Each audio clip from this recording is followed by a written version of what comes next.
Absolutely. Can I push this into, to what extent then, when we neuter men in the patriarchy as much as we neuter women in the patriarchy, or even the sense of the sin of complementarianism, the sense where we have equal worth, but we have different roles, which still says to the man, you got to lead, but you got to lead in this neutered way.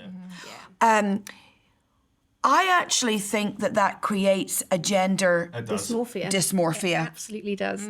Yeah, and I think even as we came to prepare this, and hearing about Sam's experience as a man, all I could think about was this is why we have this is one of the contributing factors to why we have a gender dysmorphia epidemic in the earth, is because if as a man or as a woman you do not fit the the stereotype of what the patriarchy says, this is what a man should be, this is how a man feels, this is how a man acts, or this is how a woman should be and how they act. If you don't identify with that, because that's often the word that's used, I don't identify as my gender, and it's like they're identifying to what a patriarchal system has said they should feel or be, then you go, well, I must not be female, or I must not be male, I must be something else, because I actually identify as a, if it's a man where it says, if he's going, I actually identify with vulnerability, and I am emotional, and I am driven by that, and I long for these things. I must not be man, I must be a woman. And I think the other way, where women want to lead and be strong, but that patriarchal kind of stereotype doesn't allow them to do that.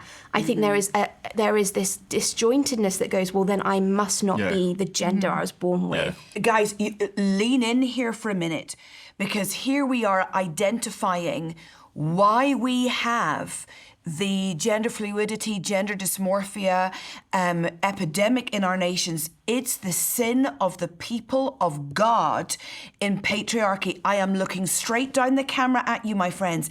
This is not us saying, oh, Satan did a number in the world. Oh, the church was A-OK.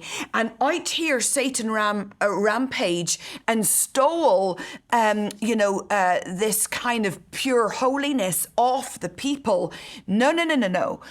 There is a sense that the government of God is given in Matthew 16 to the church, and how the church impacts the atmosphere of the nation. So if the church loves patriarchy, it shadows the world and gives permission for the sin of gender dysmorphia and for hacking your body parts off, or taking strong hormones to rebalance your own hormonal structure, because it does not allow the freedom for women to reflect God in strength and for men to reflect God in weeping.